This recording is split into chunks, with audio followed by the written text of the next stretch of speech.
আজকের বাক্য বলবো আমি গীতসংহিতা 23 থেকে, যেটা আমরা সবাই জানি, সবার মুখস্থ এই বাক্যটা। তো আমরা বাক্যটা আজকের পড়বো। আমরা জানি বাক্যটা গীতসংহিতা দাউদের লেখা, দাউদ গানটি গেয়েছেন। কিন্তু আমরা দেখি এই বাক্যটার মধ্যে দিয়ে যদি আমরা একটু ভালোভাবে ধীরে ধীরে পড়ি, তো দেখা যাবে বাক্যটা কিন্তু প্রভু যিশুর মনের কথা লেখা আছে। মানে তার নিজের এবং পিতার সাথে যে সম্পর্ক আছে সে কেমন সেটার বিষয় বলছে। ফিলিপ 2:30 যে তিনি ভাববাদী বলেছিলেন। তো আমরা প্রথম দেখি বাক্যটা, যে সদাপ্রভু আমার পালক, আমার অভাব হইবে না। আমরা জানি যে দাউদ যেহেতু বলছে, আমরা প্রথম দিন দেখি যদি দাউদ বলছে যে সদাপ্রভু আমার পালক, আমার অভাব হইবে না। আমরা জানি যে দাউদের গল্প আমরা সবাই জানি না, কিন্তু দাউদের বিষয়ে যদি আমরা দেখি,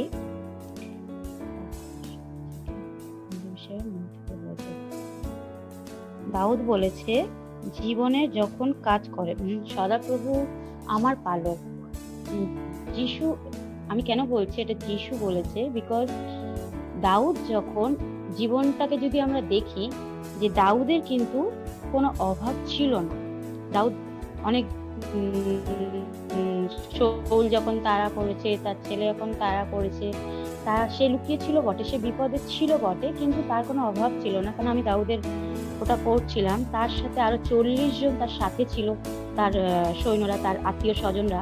কিন্তু এখানে দাউদ বলছে যে সদাপ্রভু আমার পালক, আমার অভাব হইবে না। এটাকে যদি প্রভু যিশুর সাথে কন্ট্যাক্ট মানে দেখা যায়, তাহলে এটা আমরা বলতে পারি যে প্রভু যিশু তার পিতাকে বলছে যে সদাপ্রভু আমার পালক, আমার অভাব হইবে না। কারণ একমাত্র প্রভু যিশুই আছে যে তার 5টি রুটি দিয়ে এবং 2টি মাছ দিয়ে সে 5,000 লোককে খাইয়েছিল। একমাত্র কিন্তু প্রভু যিশুই ছিল যে কিন্তু সেই 5খানা মোটের রুটি আর 2টো মাছ দিয়ে খাইছিল। দাউদ কিন্তু নয়, বা দাউদ কিন্তু সেইরকম কোনো কাজ দেখিনি যে অন্যজনকে এভাবে খাওয়াতে। আমরা জানি ইসরায়েল জাতিকেও কিন্তু সেই ঈশ্বর, সেই সদাপ্রভু মান্না দিয়ে খাইয়েছিল না 40 বছর। সেই জন্য তা প্রভু যিশু কিন্তু খাইয়েছিল। এবং সেকেন্ড আমরা যদি তিনি তৃণভূষিত চড়ানিতে আমাকে শয়ন করান।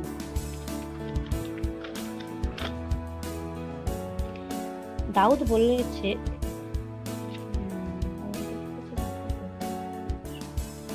তিনি তৃণভূষিতে আমাকে চরণ করান। তৃণ মানেটা কি? আমরা জানি কচি কচি ঘাস, তাকে তৃণ বলি না। সেই ঘাসের মধ্যে যদি আমরা তৃণকে দেখি, তৃণ মানে ঘাস, এই খাদ্য। আর আমাদের খাদ্য কি না বাক্য। ঈশ্বর যিশু কি বলেছিল যে মানুষ কিভাবে বাঁচবে? মথি 4:4 যে মানুষ কেবল রুটিতে বাঁচে না, কিন্তু ঈশ্বরের মুখ থেকে যে বাক্য নির্গত হয় তাহাতেই বাঁচিবে, তাই না? তার মানে বাক্য, সেই বাক্য দ্বারা মানুষ বাঁচবে। তার মানে কি? সেই তৃণ, সেই খাদ্য। তার মানে বাক্য হচ্ছে আমাদের খাদ্য। তাই প্রভু যিশু বলছে সেই কোথায় গেল, তৃণভূষিত চড়ানি আমাকে শয়ন করান। আমরাও যদি প্রভু যিশু সেই বাক্যের মধ্যে থাকে, কারণ আমরা অনেক জায়গায় শুনেছি বলেছে পিতা, আমি পিতাতে আছি, পিতা এবং আমাতে আছে। মানে আমি যা কিছু করছি, পিতা যেটা দেখাচ্ছে সেটা আমি করছি। মানে প্রভু যিশু তার, আমরা জানি প্রভু যিশু নিজেকে শূন্য করে, তিনি ঈশ্বর ছিলেন ঠিকই, কিন্তু নিজেকে শূন্য করে একটা মনুষ্য রূপ ধারণ করেছে, নিজের সমস্ত ক্ষমতাকে সে সরিয়ে রেখে সেখানে শূন্য হয়ে পৃথিবীতে এসেছিলেন। তার মানে কি? আমাদের মতন জীবনযাপন করেছিলেন। তা সেখানে যদি আমরা ধরি যে প্রভু যিশু সেই জন্য বলছে যে তৃণভূষিত চড়ানিতে আমাকে শয়ন করান। প্রভু তার বাক্য দ্বারা প্রভুকে চালাচ্ছে, মানে তিনি তার প্রভুর বাক্যের মধ্যে শুয়ে আছেন এবং তিনি বিশ্রাম জলের ধারে ধারে চালান। তিনি বিশ্রাম জলের ধারে ধারে, আমরা জানি যে বাক্য, যদি আমরা বাক্যেতে থাকি, তৃণভূষিত চড়ানি, সেই তৃণ, সেই বাক্যের মধ্যে ধারে ধারে আমরা চলবো। প্রভু যিশু ও যেমন খাবারের কথা বলেছিল যে আমার খাদ্য কি না পিতা ইচ্ছারে পূর্ণ করা, সমরীয় নারীকে বলেছিল না? তো সেই রকম আমরা যদি দেখি, মেষ পালক, আমাদের জীবনে অভাব হইবে না।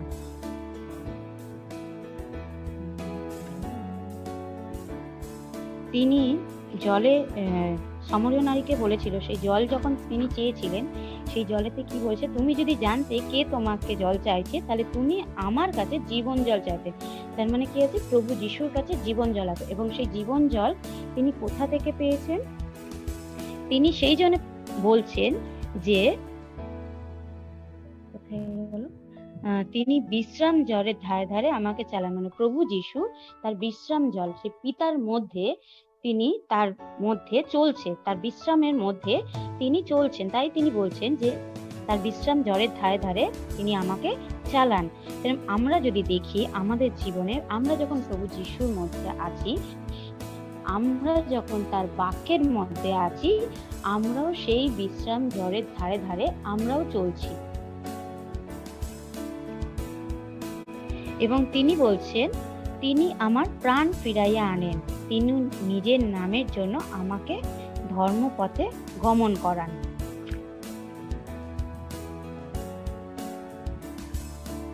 আমরা জানি দাউদ কিন্তু মরেছিলেন, কিন্তু দাউদ তাহলে কিভাবে বলতে পারে যে তিনি আমার প্রাণ ফিরাইয়া আনেন? যদি দাউদের দিক দিয়ে বলি, আমরা প্রেরিত 2:29 যদি দেখি, দাউদ এখানে প্রেরিত বলছে যে পিতর, যে দাউদ কিন্তু মরেছিলেন এবং তার কবরও ওখানে রয়েছে এখানে। তাহলে এখানে কি করে মানে দাউদ বলতে পারে যে তিনি আমার প্রাণ ফিরাইয়া আনেন? মানে এটা বোঝা যাচ্ছে যে দাউদের মাধ্যম দিয়ে প্রভু যিশু বলছে, কারণ আমরা জানি প্রভু একমাত্র প্রাণ কিন্তু পিতা তার পুত্র ফিরিয়ে এনেছিল না, প্রভু যিশু প্রাণকেই কিন্তু তিনি ফিরিয়ে এনেছিলেন। তাই তিনি বলছেন, তিনি আমার প্রাণ ফিরাইয়া আনেন, তিনি নিজ নামের জন্য আমাকে ধর্মপথে গমন করেন, তার নামের জন্য আমাকে। যিশু বলেছেন, হে পিতা, এই কাজ তোমার গৌরবার্থে। যিশু বলেন, আমি নিজে থেকে কিছু করি না, পিতা আমাকে যা দেখান আমি তাই করি। নতুন নিয়মে আমরা দেখি, মানে পিতা যেটা করেন সেটা প্রভু যিশু করেছেন, মানে যেটা দেখান।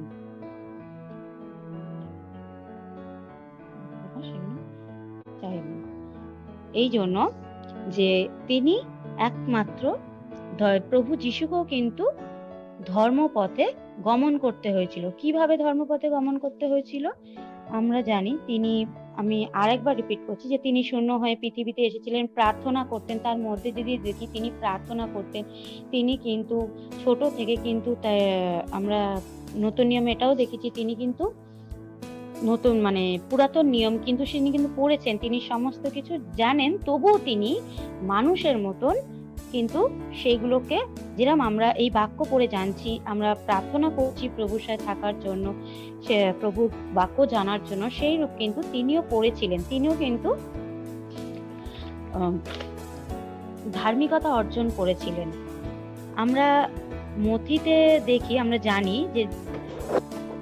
জানি বাপ্তিস্ম নেওয়ার পর পবিত্র আত্মা চালিত হয়ে প্রভু যিশু কিন্তু 40 দিনের জন্য কিন্তু প্রান্তরে গিয়েছিলেন। এখানে দুটো জিনিস দেখাচ্ছে, যে প্রভু যিশু পবিত্র আত্মায় চালিত হয়ে প্রান্তরে গিয়েছিলেন, 40 দিন বাদে তিনি পবিত্র আত্মায় পূর্ণ হয়ে ফিরে এসেছিলেন।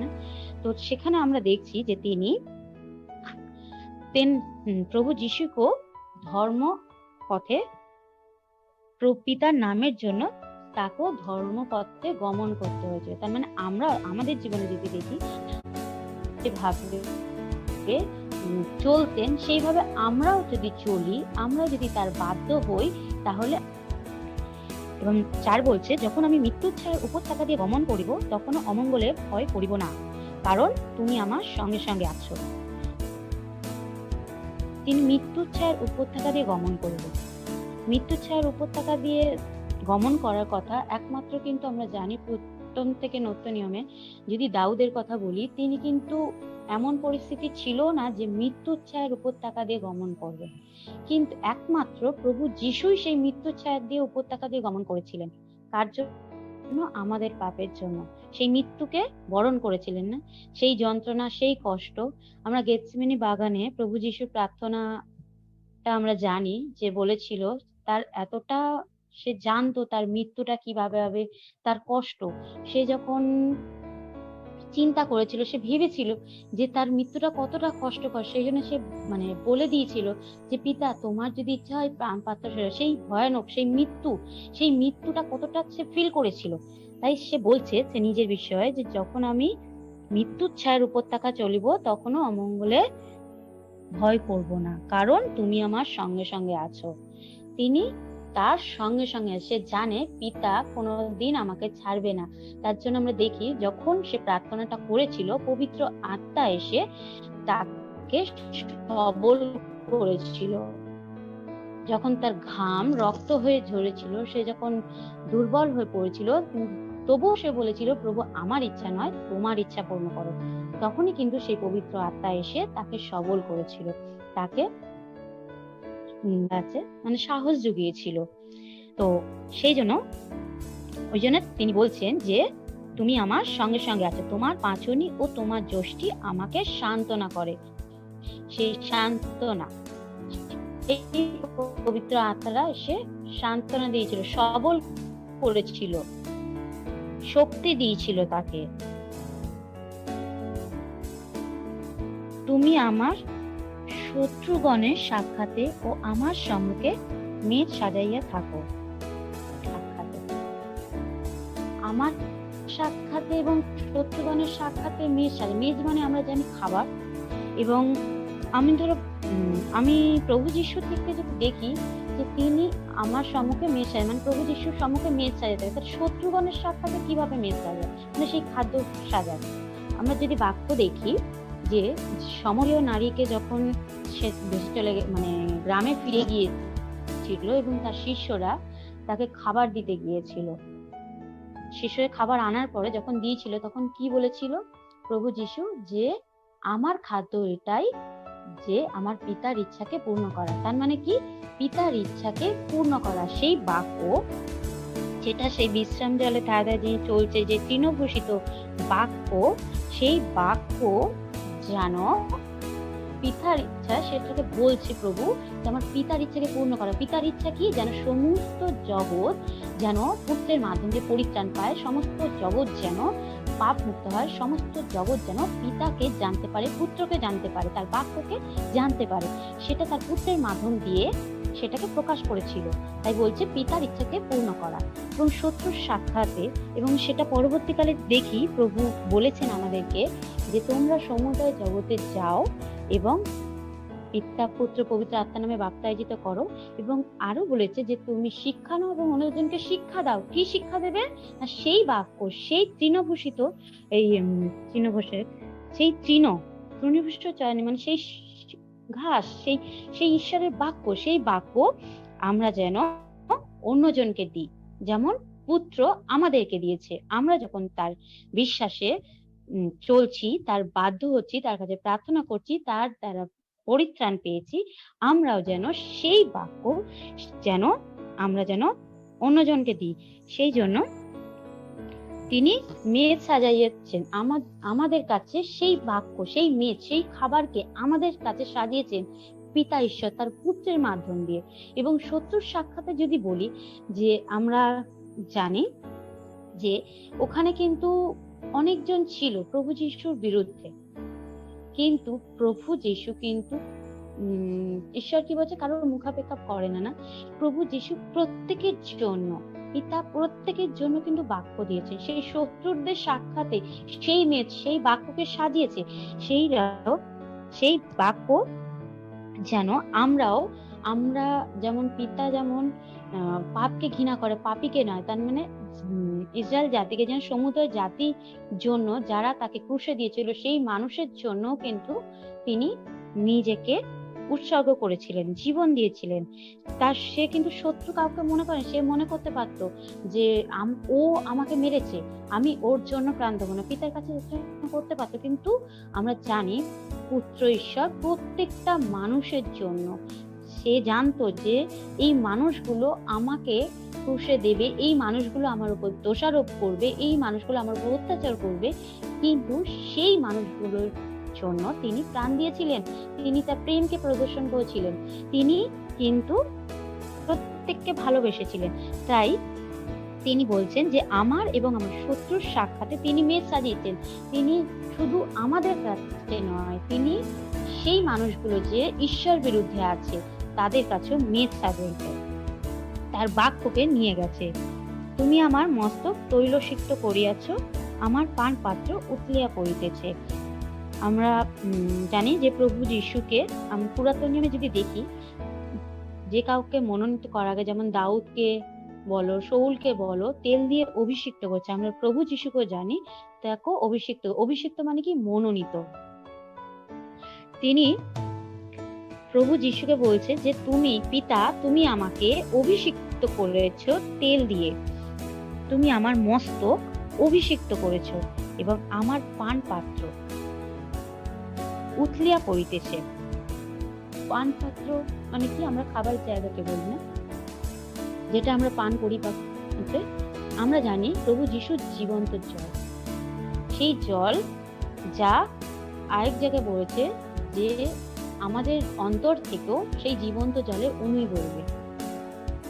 সেই পান পাত্র উতলে পড়েছে, মানে প্রভু যীশু প্রেমকে দেখি আমরা এখানে। তিনি অভিষিক্ত করেছেন, মনোনীত করেছেন পিতা আমাদের জন্য, এবং তার পান পাত্র এমন উতলেছে যে তার মাধ্যম দিয়ে আমরা পরিত্রাণ পেয়েছি।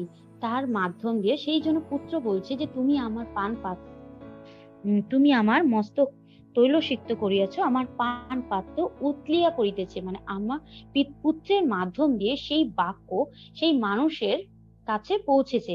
সে এত প্রচুর রূপে তিনি আমাদেরকে দিয়েছেন, যার দ্বারা আমরা আজ আনন্দিত। তাই প্রভু যীশু বলেছে না যে আমি শান্তি দিয়ে যাচ্ছি, জগৎ যে রূপ দেয় সেই রূপ নয়, আমি আমার শান্তি তোমাকে দিয়ে যাচ্ছি। মানে তার প্রেম, তার শান্তি, তার উপচে পড়া তিনি আমাদেরকে দিয়েছেন। কেবল মঙ্গল ও দয়া সমুদয় দিন আমার অনুচর হইবে। কেবল মঙ্গল ও দয়া আমাদের জীবনে, প্রভু যীশু মঙ্গল ও দয়া। তিনি অনেক জায়গায় বলেছেন যে তিনি দাসের রূপ ধারণ করেছেন, তিনি অভিষিক্ত হয়েছিলেন, তিনি নিজেকে শূন্য করেছিলেন, তিনি মনুষ্য রূপ ধারণ করেছেন, তবু তিনি বলছে তোমার মঙ্গল ও তোমার দয়া আমার জীবনে অনুচর হয়েছে। আমি জানি প্রতিনিয়ত পুত্র ঈশ্বর মানে প্রভু যীশু পিতার সাথে ছিল। তাই জন্য যখন শিষ্যরা তাকে জিজ্ঞাসা করেছিল যে প্রভু, গুরু, তুমি পিতাকে দেখান, প্রভু বলেছিল যে যে আমাকে দেখেছে সে পিতাকে দেখেছে। পিতার সাথে তিনি এমনই যুক্ত ছিল যে তাকে আলাদা করা যায় না।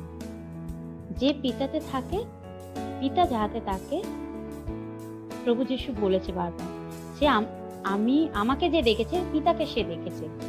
তার সাথে এতটা মানে ছিল তার জীবনে, তার মঙ্গল এবং দয়া তার জীবনে তার অনুচর হয়েছে। তার মঙ্গল সবসময়, তাকে যখনই শত্রুরা কোনো বিরুদ্ধে কাজ করতে গেছে, আমরা জানি অনেকবার পাহাড় থেকে ফেলে দিতে গেছে, অনেকবার ধরতে গিয়েছে, কিন্তু প্রভু যীশু বারংবার কিন্তু সেখান থেকে ফিরে এসেছিল, তাকে কিন্তু কিছুই করতে পারেনি।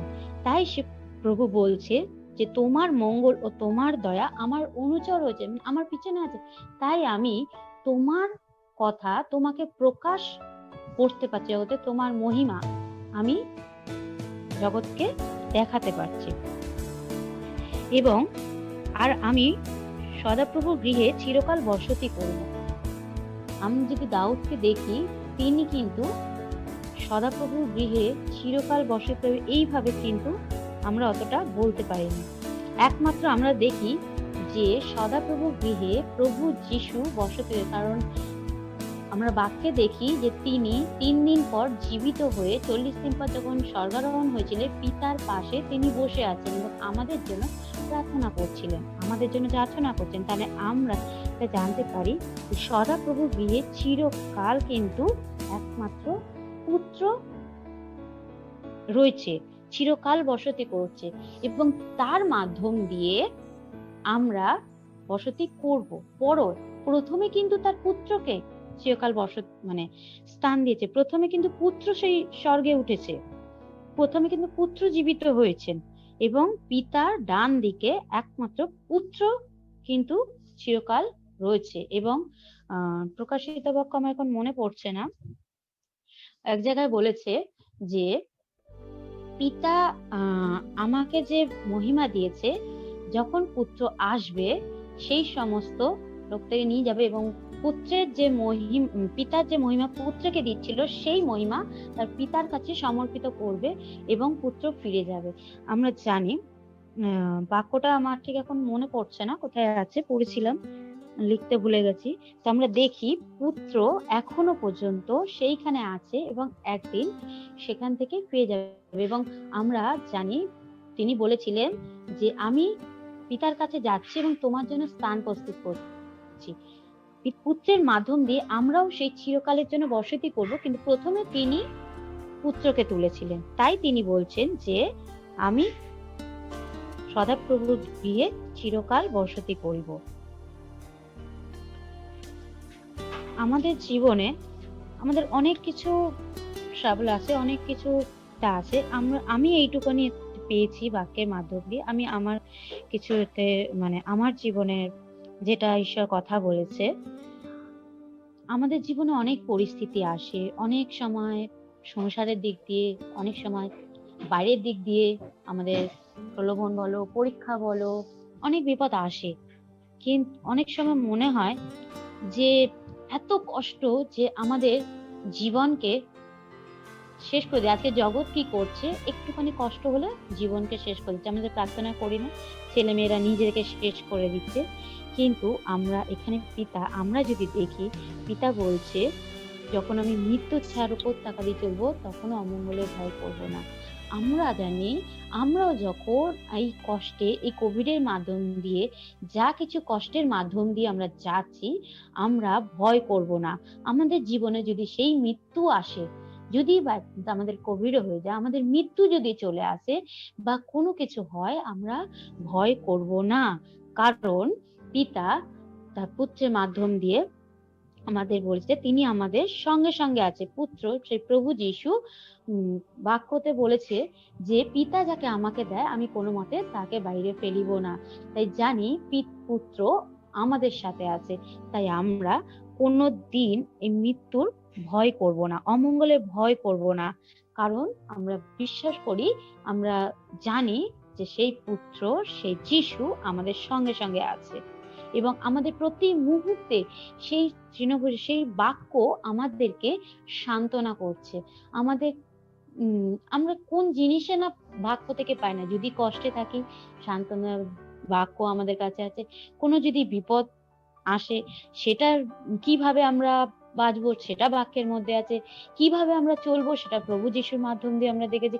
সেই বাক্যের মাধ্যম দিয়ে, যে বাক্য সেই আদিতে ঈশ্বরের কাছে ছিল এবং মূর্তিমান হয়েছিল, সেই বাক্যের মাধ্যম দিয়ে আমরা জানতে পারি। আমাদের জীবন, আমরা ভাবি যে বৃথা আমাদের জীবন, কিন্তু আমাদের প্রভু যীশু বলেছে, প্রভু যীশু এক জায়গায় বলেছে না যে তুমি আমাকে মনোনীত করো নাই, কিন্তু আমি তোমাকে মনোনীত করেছি। সেখানে এরকম যেরকম পিতা, এই প্রভু যীশু বলছে না, তুমি আমার মস্তক তৈলসিক্ত করিয়াছো, তুমি আমাকে অভিষিক্ত করিয়াছো, সেইরকম আমাদেরকে অভিষিক্ত করেছে। তাই আমরা যেন সেই বিষয়ে চিন্তা না করি, কারণ আমরা তার অভিষিক্ত সন্তান। আমরা যতই আমাদের বাধা আসুক, যতই কষ্ট আসুক, যাই আসুক, আমরা জানবো আমাদের অভাব হবে না, কারণ সদা প্রভু আমার পালক। প্রভু বলেছে আমি উত্তম মেষ পালক। প্রভু যীশু আমাদের বাক্যতে দেখিয়েছে না, আমি উত্তম মেষ পালক। সুজন দিও সেদিনে বাক্য দিয়ে বলছিল, আমার সত্যি খুব হৃদয় টাচ লেগেছিল। সত্যি আমরা একটু নর্মালি পড়ি, হ্যাঁ প্রভু যীশু আমার পালক, তিনি উত্তম মেষ পালক, তিনি আমাদেরকে চড়ান, কিন্তু সুচন্দির বাক্যের মাধ্যম দিয়ে আমার সত্যি হৃদয় খুব গভীরে লেগেছিল। সত্যি একটা কিছু অভাব হলে এই কি করব, আমাদের আজকের এই নেই, এটা কি খেতে দেবো, একটা কিছু হলেই আমরা খুব চিন্তায় পড়ে যাই, কি করব ভেবে পাই না। সত্যি আমার জীবনেও একটুদিন চিন্তা এই এটা আছে, এটা এই লোনটা কি করে দেব, এই আমাকে এই বলছে আমি কি করে করবো। কিন্তু প্রভু যিশু আমাকে এটা আমার জীবন দিয়ে শিখিয়েছে যে তোমাকে আমি মনোনীত করেছি, তোমাকে আমি অভিষিক্ত করেছি, তাহলে তোমার পান পাত্র উতলে তাহলে তুমি কেন এই সমস্ত কিছু চিন্তা করছো? জীবন্ত জল প্রভু যিশু, সেই জীবন্ত জল সেই সমরীয় নারীকে দিয়েছিল, সেই আমাদেরকে দিয়েছে তার মাধ্যম দিয়ে। তাহলে আমরা কেন আজকে সেই চিন্তাটা করব, কেন আজকে সেই ভাবনা করব, কেন আজকে সেই থাকবো যে আমি কিছু জানি না, আমি কিছু পারবো না, আমি আমি শূন্য, আমি আমি কি বলবো, আমাকে প্রভু এরম ভাবে কথা বলে সত্যি আমি ঈশ্বরের কাছে তখন ক্ষমা চেয়েছি যে সত্যি প্রভু আমি জানি, আমি বারংবারই বলি যে আমি শূন্য, আমি কিছু পারি না। আমি দেখো সবাই কত এগিয়ে যাচ্ছে, সবাই কি সুন্দর বাক্য মনে রাখে, সবাই কি সুন্দর এই করে ওই করে, আর আমি কিছুই পারি না, আমি সব ভুলে যাচ্ছি, আমি এটা পারছি না, আমি ওটা পারছি না। কিন্তু এখানে প্রভু বলছে তোমাকে যখন আমাকে যখন মনোনীত করেছে, আমি যখন তখন আমি তার মধ্যে আছে, তিনি তার জল, তার খাদ্য আমাকে দিয়েছে, আমাকে পরিপূর্ণ করেছে, তাহলে আমাদেরকে এই বিষয়ে চিন্তা করার কোনো প্রয়োজন নেই। এবং যখন বলেছিল না যে রাজাদের কাছে তোমাকে সমর্থ করবে, কি বলবে তুমি তার বিষয় নিয়ে ভেবো না, কারণ পবিত্র আত্মা তোমাকে সাহায্য করবে সেই বিষয়ে বলার জন্য। তাহলে কেন আমি চিন্তা করব, কেন আমি বলবো যে আমি কিভাবে বলবো, কিভাবে অন্যকে সুসমাচার প্রচার করব। আমি জানি আমি শুধু এগোবো, প্রভু যে তুমি এক পা এগোবো আমার জন্য, প্রভু 10 পা এগোবে। আমার সাথে প্রভু আছে, তিনি রাখালতা, আমরা শাখা। তাই আমরা যদি তার মধ্যে থাকি, আমরা যদি তার বাক্যে থাকি, আমরা যদি প্রার্থনার মধ্যে থাকি, তাহলে আমরাও সেই আমরা তার মধ্যে, সেই চড়ানির মধ্যে, সেই জলের ধারে ধারে আমরা চলবো, আমরা তার বাক্যের মধ্যে চলবো। আমরা তখন আমরা চিন্তা করব না যে আমি কিভাবে মনে রাখবো বাক্য, বা আমি কি বলবো বা কি করব। তখন কিন্তু তিনি আমাদেরকে শেখাবেন, যিনি এখন আমাদেরকে শেখাচ্ছেন, তিনি তখন আমাদেরকে মনে করিয়ে দেবেন, বোঝেন না, সেই সহায় আসবেন এবং তোমাকে সমস্ত কিছু মনে করিয়ে দেবে। তাহলে আমরা কেন চিন্তা করি, কেন আজকে চিন্তা করছো এই বিষয় নিয়ে? সত্যি প্রভু আমাকে এই দুটো তিনটে বাক্য নিয়ে আমাকে আমার হৃদয়ে কথা বলেছে। আমি জানি না অন্যজনকে কিভাবে আমি বোঝাতে পেরেছি বা করেছি। তো আমি আমি তপতে আন্টিকে অনেক এই বিষয় নিয়ে বলেছিলাম চিন্তিত। তো সত্যি এখন আমি অনেকটা শান্ত আছি, অনেকটা মানে এতে আছি যে প্রভু যিশু আমাকে মনোনীত করেছে, তিনি বলেছেন আমাকে চালাবেন। তার বাক্য, সেই তৃণভূষিত বাক্য মধ্যে আমি শুয়ে আছি, কারণ আমি প্রতি মুহূর্তে তার বাক্য পড়ছি। সে বলছে যে তিনি আমাকে শয়ন করেন, তিনি আমার তার বাক্যের মধ্যে আমি শুয়ে আছি, তার বিশ্রাম জলের ধারে ধারে আমি চলছি। তাহলে আমার তো কোনো চিন্তা করার কথা নয়, চিন্তা তো তিনি করবেন। তিনি বলেছেন তোমার সমস্ত চিন্তার ভার আমাকে দিয়ে দাও। তবে কেন আমি চিন্তা করব, কেন আমি দুশ্চিন্তা করব, কেন আমি ভাববো? এইটুকুনি ঈশ্বর আমার জীবন দিয়ে বলেছে।